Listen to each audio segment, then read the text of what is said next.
நண்பர்கள் சொன்னாங்க, பல கிளப்பில் நான் மெம்பராக இருக்கேன், ஆனால் வனத்துக்குள் திருப்பூர் போகிறதுனா மட்டும் ஃபேமிலியோடு போக முடியும். உலகளவில் பல உற்பத்தி நாடுகளுக்கு நாங்கள் பயணிச்சிருக்கிறோம். இந்த மாதிரி ஒரு சஸ்டெயின்டு மாடலை வந்து நாங்கள் பார்த்ததில்லை. இது பற்றின டீட்டெயில்ஸ் எல்லாம் கொடுங்கன்னு சொல்லிட்டு அக்டோபர் மாதம் உலகளாவிய ஒரு மாநாடு வந்து யூகேல நடக்குது. அங்கே வந்து குறிப்பாக வனத்துக்குள் திருப்பூர் ZLD பற்றி எல்லாம் பேசுங்கன்னு சொல்கிற அளவுக்கு இன்னைக்கு வந்து நம்ம இந்த திட்டம் வந்து உலகளவில் பேசப்படுற அளவுக்கான உயரம் வளர்ந்துருக்குன்னா அதுக்கான மிகப்பெரிய காரணம் வந்து நம்ம முயற்சி. திருப்பூர் அப்படிங்கிறது எக்ஸ்போர்ட் அப்படிங்கிறத விட்டுட்டு சுற்றுச்சூழலுக்கு நெருக்கமான ஒரு நகரம் அப்படிங்கிற அந்த ஒரே வார்த்தையில் பேரே மாறி போச்சு. நீங்கள் உப்பு தண்ணி விடுறீங்க, கலர் தண்ணி விடுறீங்க, எங்கள் விவசாயமெல்லாம் அழிஞ்சு போச்சுன்னு சொன்னவங்க இந்த ஒரு 10 வருஷ காலத்தில் ஏன் தண்ணி விடுறதை குறைச்சிட்டீங்க, இப்போ தண்ணியெல்லாம் நல்லா வருது. நகாப்பழம் வந்து வாங்கிட்டு வந்து வீட்டில் கொடுத்தப்போ என் பொண்ணு சாப்பிட்டுட்டு அந்த விதையை போட்டிருந்தான். அது பார்த்தா அந்த மண்ணில் விழுந்து கொஞ்சம் கொஞ்சமாக துளிர் விட்டு லேசாக முளைச்சிருந்தது. சரி, இது ஏதோ வருது போல் இருக்குது, எடுத்து நெட்டி பார்க்கலாம். அந்த துறை படித்தது எனக்கு ஞாபகம். ஓ, இது வந்துருமான் இருக்குதே அப்படின்னு சொல்லி எடுத்து நெட்டினா இன்னைக்கு என் வீட்டு ஒரு 10 நகாப்பழம் இருக்கு.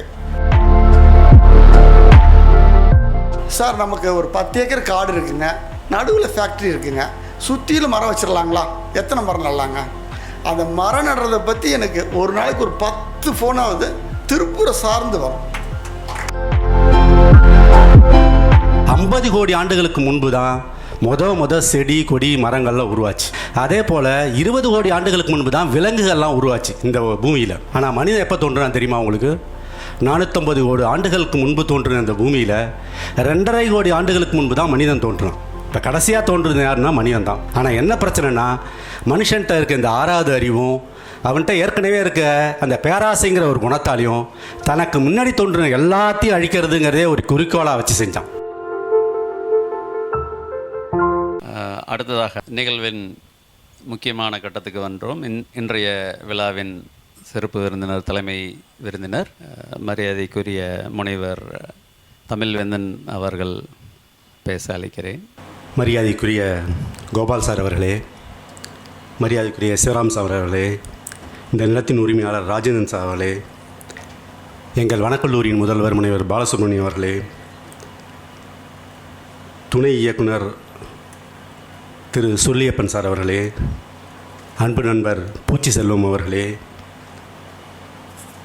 வெள்ளக்கோவில், காங்கேயம், உடுமலைப்பேட்டை பகுதியிலிருந்து வந்திருக்கும் தன்னார்வலர்களே, இந்த வனத்துக்குள் திருப்பூர் இயக்கத்தின் கொடையாளர்களே, தன்னார்வலர்களே, உங்கள் அனைவருக்கும் எனது மதிய வணக்கத்தை தெரிவித்துக் கொள்கிறேன். எப்பொழுதுமே எங்களுடைய துணைவேந்தருக்கு இது போன்ற அழைப்புகள் வரும்பொழுது அவர்கள் பெரும்பாலும் சென்று விடுவார்கள். அப்படி செல்ல முடியாத நேரத்தில் அதை விட்டு விடுவார்கள். என்னால் செல்ல முடியவில்லை அப்படின்னு முதன்முறையாக என்னை கூப்பிட்டு இந்த இதற்கு நீங்கள் சென்று வர வேண்டும், என்னால் செல்ல இயலவில்லை, நான் கவர்னரோடு செல்ல இருப்பதால் நீங்கள் செல்ல வேண்டும் என்று கூறி எனக்கு ஆச்சரியமாக இருந்தது. அதுவும் ஒரு ஞாயிற்றுக்கிழமை நடக்கின்ற ஒரு விழாவிற்கு என்னை ஏன் இவர்கள் அனுப்புகிறார்கள் என்று புரியாமலே கூட நான் அந்த கடிதத்தை வாங்கி வந்தேன். பிறகுதான் அதை பற்றி நான் வனத்துக்குள் திருப்பூர் பற்றி பேச ஆரம்பித்தேன். அப்பொழுதுதான் தெரிந்தது இதனுடைய பிரம்மாண்டத்தை. 8 வருடம் 16 லட்சம் மரக்கன்றுகள். இது ஏதோ நாம் புத்தகத்தில் படித்தது போல், சார் ஏற்கனவே சொன்னது போல் அதெல்லாம் மன்னர்கள் செய்த காரியம். அசோகர் மரங்களை நட்டார் அப்படிங்கிறத நம்ம பல காலமாக படிச்சிருக்கோம். ஏன்னா அது மன்னர்களால் தான் முடியும் மரங்கள் நடுறதுங்கிறது. அப்போ இங்கே உள்ள எல்லாருமே மன்னர்கள், எல்லோரும் இந்நாட்டு மன்னர்கள் மாதிரி இங்கே இருக்க எல்லாருமே மன்னர்களாக இருக்கீங்க. உங்கள் எல்லாருக்கும் என்னுடைய சிறந்தாழ்ந்த வணக்கத்தையும் நன்றியும் தெரிவித்துக் கொள்கிறேன். ஏன்னா இது ஒரு பெரிய அறப்பணி. இந்த மாதிரியான பணியை நீங்கள் எப்படி, அதுவும் இந்த மாதிரியான ஒரு பெரிய தொழில் நகரத்தில், திருப்பூருங்கிறது ஒரு வணிகத்தில் வந்து முதன்மையாக இருக்கிற ஒரு இடம், இங்கே எப்படி இப்படி ஒரு லேட்ரல் திங்கிங் சொல்கிறோம் இல்லைங்களா, அந்தமாரி எப்படி இது வந்ததுன்னே எனக்கு தெரியல. ஆச்சரியமாக இருக்குது. உங்கள் அனைவருக்கும் என்னுடைய பாராட்டுதலையும் வாழ்த்துக்களையும் தெரிவித்துக் கொள்கிறேன். உண்மையிலே இது இப்போ தேவையான ஒரு செயலை நீங்கள் செய்கிறீங்க. அந்த ஒரு காலகட்டத்தில் தான் நம்ம இருக்கோம். இப்போ இது செய்து தான் ஆகணும் அப்படிங்கிற இடத்துல நம்ம இருக்கோம். ஏன்னா இந்த பூமி தோன்றி கிட்டத்தட்ட 450 கோடி ஆண்டுகள் ஆச்சு. அப்படி ஆன போதும் கூட அந்த ஒரு செல் உயிரின்னு சொல்லி சைனோபாக்டீரியான்னு சொல்லுவோம், அந்த ஒரு செல் உயிரி வரத்துக்கு கிட்டத்தட்ட 100 கோடி ஆண்டுகள் ஆச்சு. அப்போ தான் வந்து அந்த ஒரு செல் உயிரி சைனோபாக்டீரியா வந்தது. அப்போ நம்மள்டேருந்து 350 கோடி ஆண்டுகளுக்கு முன்பு ஒரு செல் உயிரி தோன்றுனுச்சு. அப்புறமும் இந்த பூமி அப்படியே தான் இருந்தது. நிறைய பிரச்சனைகள், நிறைய இதெல்லாம் நடந்துக்கிட்டே இருந்தது. 50 கோடி ஆண்டுகளுக்கு முன்பு தான் முத செடி கொடி மரங்கள்லாம் உருவாச்சு. இப்போலேருந்து 50 கோடி ஆண்டுகளுக்கு முன்பு. அதே போல் 20 கோடி ஆண்டுகளுக்கு முன்பு தான் விலங்குகள்லாம் உருவாச்சு இந்த பூமியில். ஆனால் மனிதன் எப்போ தோன்றுறான் தெரியுமா உங்களுக்கு? 450 கோடி ஆண்டுகளுக்கு முன்பு தோன்றின இந்த பூமியில் 2.5 கோடி ஆண்டுகளுக்கு முன்பு தான் மனிதன் தோன்றுறான். இப்போ கடைசியாக தோன்றுறது யாருன்னா மனிதன் தான், ஹோமோசெப்பியன்ஸ். ஆனால் என்ன பிரச்சனைனா, மனுஷன்கிட்ட இருக்க இந்த 6வது அறிவும் அவன்கிட்ட ஏற்கனவே இருக்க அந்த பேராசைங்கிற ஒரு குணத்தாலையும் தனக்கு முன்னாடி தோன்றின எல்லாத்தையும் அழிக்கிறதுங்கிறதே ஒரு குறிக்கோளாக வச்சு செஞ்சான். அதுதான் இன்றைக்கி இருக்கிற எல்லா பிரச்சனைகளுக்கு காரணம். நமக்கு முன்னாடி தோன்றின விலங்குகள் அழித்தான், நமக்கு முன்னாடி தோன்றின மரம் செடி கொடிகள் எல்லாத்தையும் அழித்தான். இப்படி அழித்ததுனால தான் இன்றைக்கி வந்து சுற்றுப்புற சூழல்ங்கிறது மிகவும் மாசுபட்டு மிகவும் மோசமான ஒரு நிலையில் இருக்கும். நிறைய பேருக்கு எயில்மெண்ட்ஸ், எல்லாருக்கும் வந்து ஏதோ ஒரு உடல் உபாதை இருக்குது. அது எல்லாத்துக்கும் காரணம் என்னென்னா இந்த சுற்றுப்புற சூழல் வீணாக போனது மட்டும்தான் காரணம். இதில் யார் ஒருத்தங்களையும் தனிப்பட்ட ஒருத்தங்களை நம்ம இதில் வந்து தப்பு சொல்கிறதுல ஒன்றுமே இல்லை. இது உலகளாவிய ஒரு பிரச்சனை. இருந்த போதிலும் கூட இந்த ஒரு பிரச்சனையை கூட நம்ம தமிழ்நாடாகட்டும் ரொம்ப சிறப்பாக அணுகியிருக்கு. ஏன்னா தமிழன்கிறது உங்கள் எல்லாருக்கும் தெரியும், மிகப்பெரிய ஒரு வளர்ந்த நாகரிகம், ஒரு மிகப்பெரிய சமுதாயம். இது திரும்ப நம்ம வந்து சிந்து சமவெளி நாகரிகத்தை பற்றியே பேசுகிறோம். தமிழனோட நாகரிகம் எந்த விதத்துலையும் குறைஞ்சதே கிடையாது. ஏன்னா அவ்வளோ ஒரு வளர்ந்த ஒரு முன்னேறிய நாகரிகம் தமிழ் நாகரிகம். ஏன்னா நம்மளுடைய அந்த மரபை எல்லாத்தையும் நீங்கள் பார்த்தீங்கன்னா உங்களுக்கு தெரிஞ்சிருக்கும். இந்த சுற்றுப்புற சூழலாகட்டும் இது போன்ற கருத்துக்களில் கூட நமக்குன்னு ஒரு பெரிய அறிவு, பெரிய ஒரு ஞானம் இருந்தது. அதனால தான் இந்த சுற்றுப்புற சூழலை வந்து தமிழ் எப்படி பண்ணுச்சுன்னா, இந்த பிரபஞ்சங்கிறது வந்து பஞ்சபூதங்களால் ஆனது. நிலம், நீர், நெருப்பு, காற்று, ஆகாயம், இந்த பஞ்சபூதங்கள் ஆனது. இந்த பஞ்சபூதங்கள் என்ன பண்ணான்னா உடனே வணங்க ஆரம்பித்தான். எப்போ வணங்க ஆரம்பிக்கிறோமோ அப்போ தான் அதுக்கு மரியாதை வரும். அப்போ தான் அது மேலே நம்ம வந்து அதை பாதுகாப்போங்கிற ஒரு அடிப்படையில் தான் பஞ்சபூதங்கள்னு இந்த 5ஐயும் வச்சு அந்த 5ஐயும் வணங்க ஆரம்பித்தான். எல்லா காலகட்டத்திலையும் அதை தொடர்ந்து வணங்கிக்கிட்டே இருந்தான். இப்போ நிலத்தை எடுத்துக்கிட்டிங்கன்னா எந்த ஒரு முறை விவசாயம் செய்ய ஆரம்பிக்கிறதுக்கு முன்னாடியும் நம்ம ஊர்கள்லாம் பொன்னேர் புட்டுறதுன்னு ஒன்று உண்டு. இப்படி சொல்லி தான் நிலத்தை வரங்கண்ணா. எப்போ ஆரம்பிக்கிறப்ப வந்து பொன்னேர் போட்டுறது, விவசாயம் முடிஞ்ச உடனே அந்த நிலத்துக்கு நன்றி செலுத்துறதுக்காக தை மாதத்தில் வந்து நம்ம என்ன பண்ணுறோம்னா அறுவடை திருநாளாக கொண்டாடுறோம். ஸோ எல்லாமே வந்து ஒரு வழிபாடு. நிலத்தை எப்படி வழிபாட்டான்? ஆடி மாதம் அங்கேருந்து காவேரிலேருந்து வர தண்ணியை வந்து ஆடி 18 அன்னைக்கு நீரை வழிபட்டான். கார்த்திகை மாதத்தில் தீபம்னு சொல்லி நெருப்பை வழிபட்டான். வாயுவை வந்து ஆஞ்சநேயரையும் அனுமனியும் வாயுவின் புத்திரன்னு சொல்லி வாயுவை வழிபட்டான். அடுத்தபடியாக பார்த்தீங்கன்னா வந்து என்னைக்கும் தினம் காலையில் வந்து பார்த்தீங்கன்னா சூரியனை கும்பிட்றேன்னு சொல்லி வானத்தை வழிபட்டேன். ஆக இந்த பஞ்சபூதங்களின் வழிபாடு என்பது நம்மளுடைய தமிழர் மரபில் அந்த காலத்துலேருந்தே வந்துட்டுருக்கு. எதை வழிபடுறோன்னா எதெல்லாம் நம்ம வந்து பாதுகாக்கணும்னு நினைக்கிறோமோ அதை தான் வழிபடுவோம். அதனால் இதை ஒரு வழிபடத்தக்க ஒரு பொருளாகவும் வணங்கத்தக்க ஒரு பொருளாகவும் இதெல்லாம் வச்சதுனால தான் இவ்வளவு நாளாவது நம்ம தமிழ் பரப்பில் வந்து இந்த சுற்றுப்புற சூழல்ங்கிறது பாதுகாக்கப்பட்டதாகவே இருந்தது. அதனால தான் நம்ம மாணிக்கவாசகர் திருவாசகத்தில் எழுதினார், வானாகி மண்ணாகி வழியாகி ஒளியாகி ஊனாகி உயிராகினார். இந்த சீக்வன்ஸ் கரெக்டாக சொல்லியிருக்கார். வான், மண், வழி, ஒளி, இது எல்லாமே வந்து இவங்களுக்கு தெரியும். நம்மளுடைய எந்த ஒரு சங்க பாடல்கள் எடுத்தாலும் சரி, நம்மளுடைய ஓலைச்சுவடிகள் பார்த்தாலும் சரி, நமக்கு இருந்த ஒரு ஞானம்ங்கிறது வேறு எந்த ஒரு நம்மளுடைய சக மனிதர்களுக்கு இல்லைங்கிறது தான் உண்மையான ஒரு நோக்கம். அது மட்டும் இல்லாமல் நம்ம எல்லாருக்குமே தெரியும் டார்வின் தியரி, ஸ்பீஷிஸ் எவால்யூஷன். அவர் தான் வந்து முத சொன்னார். இதுலேருந்து இது வந்தது, மனிதன் எப்படி வந்தாங்கிற அந்த ஒரு ஸ்பீஷிஸ் எவல்யூஷன் சொன்னது டார்வின் தியரி. அவர் எப்போ சொன்னார்னா 1809 தான் அவர் பிறந்தார் டார்வின். ஆனால் டார்வின்லாம் பிறக்கிறதுக்கு முன்னாடியே நம்மளுடைய தொல்காப்பியத்தில் வந்து ஓரறிவு ஈரறிவு பற்றிலாம் நம்ம பேசியிருக்கோம். எல்லாத்தையுமே தொல்காப்பியர் எழுதி வச்சிருக்காரு. ஓரறிவு படைத்தது தாவரம், ஈரறிவு படைத்தது எறும்பு, 3 அறிவு படைத்தது நத்தை சிப்பி, 4 அறிவு படைத்தது நண்டு தும்பி, 5 அறிவு படைத்தது ஆடு மாடு நாய், 6 அறிவு படைத்தது மனிதன் சொல்லி டார்வின் எப்போ ஸ்பீஷிஸ் ஆஃப் வேல்யூஷன் சொல்ல வந்தானோ அதுக்கு முன்னாடியே இங்கே நம்ம சொல்லியிருக்கோம். நம்மளுடைய தொல்காப்பியங்கிறது சொல்லியிருக்கு. ஸோ இப்படி பார்த்தீங்கன்னா நம்மளுடைய எல்லா மரபுகளில் நம்மளுடைய தமிழ் கலாச்சாரத்தில் இந்த சுற்றுப்புற சூழலையும் பல்லுயிர்களை ஓம்புதலையும் நம்ம வந்து எப்போவுமே சிறப்பாக இருந்திருக்கும். அதனால தான் இப்போ போன நூற்றாண்டில் வந்த நம்ம வள்ளலாராகட்டும் வாடிய பயிரை கண்ட போதெல்லாம் வாடினேன் வாடினேனர். வேறு எந்த ஒரு கவிஞன் இந்த மாதிரி பாடினதா உலகத்தில் தெரியவே இல்லை. அவர் மட்டும்தான் முத இப்படி சொன்னார். ஒரு பயிரை பார்த்து வாடினேன்னு சொன்னது வந்து நம்ம தமிழ் கவிஞனாக தான் இருக்க முடியும். அது நம்ம வள்ளலார். அவர் தான் சொல்கிறார், எந்த உயிரும் என்னுடைய உறவுன்னார். எல்லாமே என்னோட உறவு தான். ஒரு உயிருங்கிறதுக்காக நான் அப்படியே விட்டுற முடியாது, அது என்னோட உறவுண்டார். அதுக்கு அடுத்தபடியாக இப்போ ஒரு 100 வருடங்களுக்கு முன்பு வந்த நம்ம பாரதி, காக்கை குருவி எங்கள் ஜாதி, நீல் கடலும் மலையும் எங்கள் கூட்டம், நோக்குமிடமெல்லாம் நாமன்றி வேறு இல்லை, நோக்க நோக்க களியாட்டம்னா. காக்கை குருவி எங்கள் ஜாதின்னு சொல்கிறதுக்கெலாம் எவ்வளோ ஒரு பெரிய ஞானம் வேணும்னு யோசித்து பார்க்குறேன். இப்போ கூட வந்து ஒரு பக்கத்து வீட்டில் உள்ளவனை என்னோட ரிலேட்டிவ் நம்ம சொல்லிக்கிறல, தெரிஞ்சவர் தான் சொல்லுவோம். எனக்கு சொந்தக்காரன் நம்ம சொல்கிறதே கிடையாது இப்போ கூட. ஆனால் இவ்வளோ வருஷத்துக்கு முன்னாடி 100 வருஷத்துக்கு முன்னாடி காக்கை குருவி எங்கள் ஜாதின்னு சொன்னான் பாரதி. ஸோ அந்த மாதிரியான ஒரு பெரிய மரபில் தான் இந்த தமிழ்நாடு, இந்த தமிழர்களும் வந்திருக்கும். இந்த அளவுக்கு இருந்த ஒரு நம்மளுடைய நாடு, நம்மளுடைய சற்றேறக்குறைய இந்த 100 ஆண்டுகளாக ஏற்பட்ட இந்த ஒரு இயந்திரமயமாக்கல், தொழிற்சாலைகள் உருவாக்கல், உலகமயமாக்கல், இதெல்லாம் காரணமாக பார்த்தீங்கன்னா நம்ம இது வரைக்கும் வச்சுருந்த எல்லாத்தையும் தொலைச்சிட்டு நம்ம இயற்கை எல்லாத்தையும் அழிக்கிறதுல வந்து ஒரு முனைப்பு காட்டிக்கிட்டு இருக்கோம்.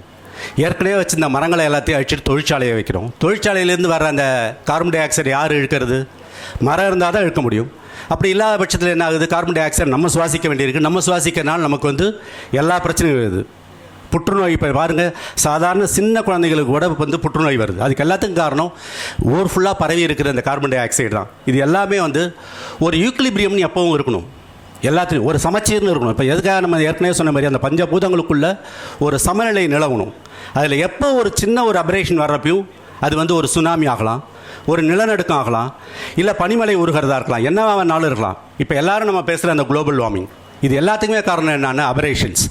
ஒரு டிப்பிக்கல் அந்த ஈக்குலிபிரியம் இல்லைன்னா ஏதாவது ஒன்று டிஸ்டர்ப் ஆனபடி தான் இருக்கும். அப்போ இந்த மாதிரியான நிகழ்ச்சிகள்லாம் வரும். நம்மளுடைய இந்த நூற்றாண்டில் தான் நம்ம வந்து இந்த சுனாமியை பார்த்துருக்கோம். முன்னாடி எப்போ ஒரு காலத்தில் நம்மளுடைய சங்க இலக்கியங்கள் எழுதியிருக்காங்க ஆழிப்பேரலைன்னு. அதனால் பார்த்திங்கன்னா நம்ம தான் இப்போ சமயமாக ஒரு 25 ஆண்டுகளுக்கு முன்பு இந்த மாதிரியான ஒரு ஆழிப்பேரலையை பார்த்துருக்கோம். இதுக்கு எல்லாத்துக்கும் காரணம் என்னன்னா நம்ம இந்த சுற்றுப்புற சூழலை மிக அதிக அளவில் வந்து நம்ம வந்து கெடுத்துக்கிட்டே போகிறோன்னு தான் அர்த்தம். இப்போ எல்லாரும் பார்த்துருப்பீங்க, இந்த ஊட்டியிலேருந்து அந்த பந்திப்பூர் போகிற வழியெல்லாம் பார்த்தீங்கன்னா எல்லாம் இந்த குரங்கு, யானை இதெல்லாம் வந்து பிச்சை எடுக்காத குறைய ரோட்டில் வந்து நிற்கிது. குரங்கு வந்து பாவமாக பிச்சை எடுக்கும், யானை வந்து மிரட்டி பிச்சை எடுக்கும். வேறு ஒன்றும் இல்லை, ரெண்டுக்கும் உள்ள வித்தியாசம் தான். எல்லோரும் நின்று அதுக்கு எதாவது கொடுத்துட்டு போயிட்டே இருக்காங்க. அப்போ இது என்னன்னா காடை நம்ம அழிச்சிட்டு ரோடு ஆக்கிட்டோம், ரோட்டில் அது வந்து நிற்கிது. இதுதான் பிரச்சனை. ஸோ அப்போ எல்லாத்தையுமே அந்த சக உயிரினங்களுக்கு மேலே உள்ள ஒரு அன்பு குறையிறது தான் இப்போ நடக்கிற எல்லா பிரச்சனைகளுக்கு காரணம். அமேசான் ஃபாரஸ்ட்டுங்கிறது உங்கள் எல்லாருக்கும் தெரிஞ்சிருக்கும். அதுதான் மிகப்பெரிய காடு. அமேசான் மழைக்காடுகள்ங்கிறது மிகப்பெரிய காடு. இன்றைக்கி உலகத்தில் உள்ள 20% ஆக்சிஜன் வந்து அந்த அமேசான் காட்டிலேருந்து தான் வருது. அங்கே கிட்டத்தட்ட பார்த்திங்கன்னா 25 லட்சம் பூச்சி இனங்கள் இருக்குது அமேசான் ஃபாரஸ்ட்டில் மட்டும். 16,000 தாவர வகைகள் இருக்குது, 9,000 கோடி மரங்கள் இருக்கின்றன அந்த இதில். ஆனால் என்ன ஒரு துரதிர்ஷ்டம்னா சமீபத்திய ஆய்வு என்ன சொல்லுதுன்னா ஒரு வருஷமும் கிட்டத்தட்ட 1 லட்சம் உயிரினங்கள் அந்த அமேசான் ஃபாரஸ்ட்லேருந்து அழிஞ்சிக்கிட்டே இருக்குன்னு சொல்கிறாங்க. அது எக்ஸ்டிங்க்ட்னா என்னென்னா திரும்ப வராது, வழக்கொழிந்து போகிறது. அப்படி போயிட்டுருக்கு. 1 லட்சம் உயிரினங்கள் போகுதுன்னு சொல்லி ரிப்போர்ட் சொல்லிட்டு இருக்காங்க. ஸோ இதெல்லாம் எதனால் வருதுன்னா நம்ம இந்த சுற்றுப்புற சூழலை சரியாக பார்க்கலங்கிறது அர்த்தம். இப்போ சுற்றுப்புற சூழலுங்கிறது ஏதோ பெரிய விஷயம்லாம் கிடையாது. எனக்கு தெரிஞ்ச ஒரு டெஃபினேஷனை நான் சொல்லணும்னு நினச்சா, சுற்றுப்புற சூழலுங்கிறது யூ அண்ட் யுவர் சரௌண்டிங்ஸ், அவ்வளோதான். நீயும் உன்னை சுற்றி இருப்பது தான். அப்போ உங்களை நீங்கள் சரியாக வச்சுக்கிறப்ப இந்த சுற்றுப்புற சூழல் சரியாக தான் ஆகும். அதுதான் இதுக்கு வந்து என்னால் சொல்ல முடிகிற மிகப்பெரிய ஒரு கருத்து. அப்போ உங்களை சுற்றி சரியாக இருக்குன்னா நீங்கள் வந்து எல்லாமே சரியாக பண்ணணும், அவ்வளோதான். இப்போ ஏற்கனவே தெரியும் உங்களுக்கு வேளாண்மை எல்லாம் பார்த்தீங்கன்னா நாங்களும் ஒரு எக்ஸ்ட்ரீம் போயிட்டோம். இந்த பசுமை புரட்சிங்கிற பேரில் ஏகப்பட்ட ரசாயன உரங்களை தெளித்தோம், ஏகப்பட்ட பூச்சிக்கொல்லி மருந்து கொல்லி, ஏற்கனவே செல்வம் சார் சொன்ன மாதிரி நிறைய பூச்சிக்கொல்லி மருந்துகள் எல்லாத்தையும் தெளித்து பார்த்தீங்கன்னா ஒரு ஸ்டாக்னேஷன், வளங்கொன்றான்னு சொல்லி சார் சொன்னார். இந்த வளம்லாம் குன்றி போச்சுப்பா. அதுக்கு என்ன காரணம்? அதிகமான அளவு ரசாயன உரங்கள், அதிகமான அளவு பூச்சிக்கொல்லி மருந்துகள், இதெல்லாம் தெளித்து நாங்கள் ஒரு ஸ்டாக்னேஷன் கொண்டோம். இப்போ அதுலேருந்து வர்றதுக்காக தான் இப்போ நாங்கள்லாம் என்ன பண்ணுறோம், திரும்பவும் இயற்கை வேளாண்மை, அங்கக வேளாண்மை இதெல்லாம் இப்போ முன்னெடுக்க ஆரம்பிச்சிட்டோம். இப்போ அது அதிகமான அளவில் விழிப்புணர்வு எல்லாருக்கும் வந்திருக்கு. விவசாயிகள் நிறைய பேர் பார்த்திங்கன்னா அங்கக வேளாண்மையை தங்களுடைய ஒரு பிஸ்னஸாக ரொம்ப நல்லா பண்ணுறாங்க. அதுக்குன்னு ஒரு தனி விலை இருக்குது. இப்போ அங்கக பொருள்களுக்குன்னு தனி விலை இருக்குது. அந்த அளவுக்கு அங்கக வேளாண்மை, இயற்கை வேளாண்மையை நாங்கள் நிறைய எடுத்துகிட்டு வந்துருக்கோம். இதே போல் எல்லாத்துலேயுமே மாற்றம் வரணும். இப்போ இந்த வருஷம் வந்து நாங்கள் வந்து இன்டர்நேஷ்னல் இயர் ஆஃப் மில்லட்ஸ் அப்படின்னு சொல்லி சிறுதானிய ஆண்டா இந்த வருஷத்தை வந்து யுஎன் இது பண்ணியிருக்கு. நம்மளுடைய மதிப்பிற்குரிய பாரத பிரதமர் மோடி தான் அதை வந்து முன்னெடுத்தார். அவரோட முனைப்பில் இப்போ வந்து பார்த்திங்கன்னா இந்த வருஷம் இது வந்து ஒரு சிறுதானிய ஆண்டாக கொண்டாடுறோம். இந்த இதுவுமே கூட மிக அதிக அளவில் விவசாயிகளையும் பொதுமக்களையும் போய் சேர்ந்துருக்கு. எல்லாருமே இப்போ வந்து மில்லட் மேலே சிறுதானியங்களை சாப்பிட்றது, சிறுதானிய உணவு கூடங்கள் அமைக்கிறது, தன்னுடைய கல்யாணம் போன்ற விசேஷங்களில் வந்து சிறுதானிய உணவுகளை வைக்கிறதுங்கிறது வந்து இப்போ வந்து ஒரு பழக்கமாக ஆகிட்டு இருக்கு. அது இன்னும் அதிக அளவில் ஆகணுங்கிறது என்னுடைய வேண்டுகோள். இதுபோல் நம்ம திரும்பவும் இயற்கைக்கு போகிறது மட்டுமே தான் இதுக்கு சரிய வழி. எல்லாமே என்ன பிரச்சனைகளே பேசிகிட்டு இருக்கிறதுங்கிறது வந்து எப்போவுமே தீர்வு இல்லை. இதுக்கு தீர்வுன்னு சொன்னால் மீண்டும் இயற்கைக்கு திரும்புது. இயற்கைக்கு திரும்பினா திரும்பவும் நம்ம வந்து இவ்வளோ தூரம் வந்துட்டு காரில் போயிட்டு இருந்த நம்ம கட்ட வண்டியில் போக முடியாது. ஆனாலும் அதுக்கு என்னென்ன முன்னெடுப்புகள் எடுக்க முடியும் அப்படிங்கிறதெல்லாம் நம்ம சிந்திச்சே ஆகணும். எப்படி நாங்கள் விவசாயத்தில் வந்து இயற்கை விவசாயம், அங்க வேளாண்மை இதெல்லாம் சொல்கிறோமோ அதுபோல் மற்ற எல்லாத்துலேயுமே வந்து நம்ம வந்து இயற்கை சார்ந்த விஷயங்களே செய்யணும். நிறைய பாலித்தீன் உபயோகத்தை தடுக்கணும். இந்த வருஷம் கூட நாளைக்கு நீங்கள் வச்சுருந்தீங்கன்னா இன்னும் இது சிறப்பாக இருந்திருக்கும். ஏன்னா நாளைக்கு வந்து சுற்றுச்சூழல் தினம் நாளைக்கு வச்சுருந்தா இன்னும் கூட பொருத்தமாக இருந்திருக்கும். இது அதோட ஒரு தீமை என்னென்னா பிளாஸ்டிக் இல்லாத உலகத்தை கொண்டு வர்றதுங்கிறது தான் தீமாக இருக்குது. ஆக இந்தமாரி பிளாஸ்டிக் பொருள்களை வந்து இது பண்ணணும். ஏற்கனவே சொன்ன மாதிரி மழை நீரை வந்து சேமிக்கிறதுக்கு வந்து முன்னாடி ஒரு காலத்தில் ஒரு இனிஷியேட்டிவ் இருந்து அது இப்போ கொஞ்சம் குறைஞ்சிட்டு வரதா நான் ஃபீல் பண்ணுறேன். அந்த மழைநீர் சேமிக்கிறதுங்கிறத வந்து அதை ஒரு இயக்கமாகவே எடுத்துக்கிட்டு போகணுங்கிறது என்னுடைய ஒரு தாழ்மையான வேண்டுகோள். அது மட்டும் இல்லாமல் இந்த ஃபாசில் ஃபியூல்ஸ்னு சொல்கிறோம், புதைப்படிவங்கள்லேருந்து வர்ற அந்த எனர்ஜியை யூஸ் பண்ணாமல் ரெனியூவபிள் எனர்ஜிங்கிறோம், புதுப்பிக்கத்தக்க ஆற்றலை வந்து நம்ம யூஸ் பண்ணோம். அதுக்கு வந்து இப்போ நம்ம ஏற்கனவே சொல்கிற மாதிரி சூரிய சக்தியை கொண்டு கூடுமான வரைக்கும் எல்லா எரிசக்திகளையும் பயன்படுத்தினா தான் உங்களால் வந்து இன்னும் ரொம்ப காலத்துக்கு இதை யூஸ் பண்ண முடியும். இது எல்லாத்த விட எல்லாம் நம்ம ஒரு முக்கியமான விஷயம் என்னென்னா இது எல்லாமே ஜுடிஷியல் யூசேஜ் தான். அப்படி ஒரு வார்த்தை உண்டு, ஜுடிஷியல் யூசேஜ்னால் எதுனாலும் உங்களுக்கு எது தேவையோ அவ்வளோதான் பயன்படுத்தணும். தண்ணீராக இருந்தாலும் சரி, மின்சாரமாக இருந்தாலும் சரி, எதுவாக இருந்தாலும் ஜுடிஷியல் யூசேஜ். இப்போ வெளிநாடுகள்லாம் பார்த்துருப்பீங்க, ஒரு வீட்டில் 5 கார் இருக்கும், 5 பேரும் 5 கார் எடுத்துகிட்டு போவாங்க. இப்போ அதனால் வெளிநாடுகளில் என்ன சட்டம் போட்டிருக்காங்கன்னா ஒரு நாள் ஆட் நம்பர் உள்ள நம்பர் பிளேட் எடுத்து போனால் அடுத்த நாள் ஈவன் நம்பர் உள்ளது எடுத்து வரணும்னு சொல்லி இப்போ நிறைய நாடுகளில் சட்டம் இருக்குது. நீங்கள் வந்து 1ல் முடியறத வந்து அடுத்த நாள் எடுத்து போக முடியாது. ஆட் நம்பர் போகிற அன்றைக்கி மறுநாள் ஈவன் நம்பர் தான் எடுத்து போகணும்.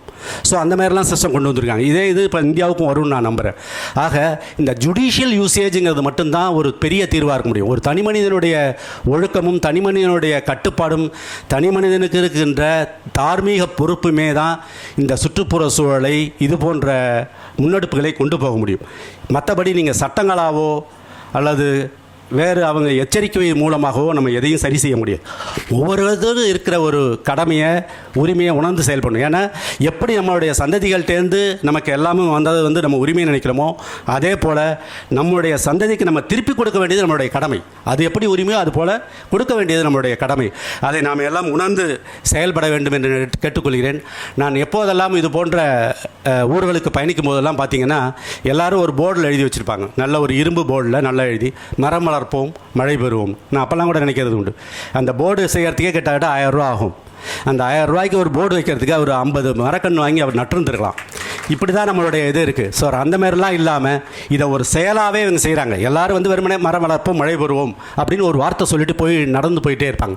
அப்படி இல்லாமல் இந்த வனத்துக்குள் திருப்பூருங்கிற இயக்கம் இதை வந்து உண்மையாகவே அப்படி சொல்லிட்டு போகாமல் அதை செயலாக செஞ்சு ஒரு தடவை செய்யாமல் 2 தடவை செய்யாமல் கிட்டத்தட்ட 8 ஆண்டுகள் தொடர்ந்து செய்து கிட்டத்தட்ட 16 லட்சம் மரக்கன்றுகளை நட்டு வளர்த்துக்கிட்டு வராங்க. விட்டுட்டு வரல. இப்போ நாங்கள் எங்கள் யூனிவர்சிட்டிலே கூட நிறையா இது வச்சுருப்போம், அந்த நேரத்தில் போர்டு வைப்போம், அப்புறம் எங்கே இருக்குன்னே தெரியாது. அது அந்த மாதிரிலாம் இல்லாமல் இவங்க கண்டினியூவஸாக அதை வந்து சிறப்பாக செய்கிறாங்க. எனக்கு உண்மையிலே ஒரு குறள் தான் எனக்கு ஞாபகத்துக்கு வருது, செயற்கரிய செய்வார் பெரியர், சிறியர் செயற்கரிய செய்கலாதார் அப்படின்னு வள்ளுவர் சொல்கிறார். பெரியவர்னா யாருன்னா செயற்கரிய செயல்களை செய்யணும். உண்மையிலே இந்த மாதிரியான செயற்கரிய செயல்களை செய்கிறீங்க நீங்கள் எல்லாம் பெரியவர்கள். உங்களை வணங்குகிறேன், வாழ்த்துகிறேன். நன்றி, வணக்கம்.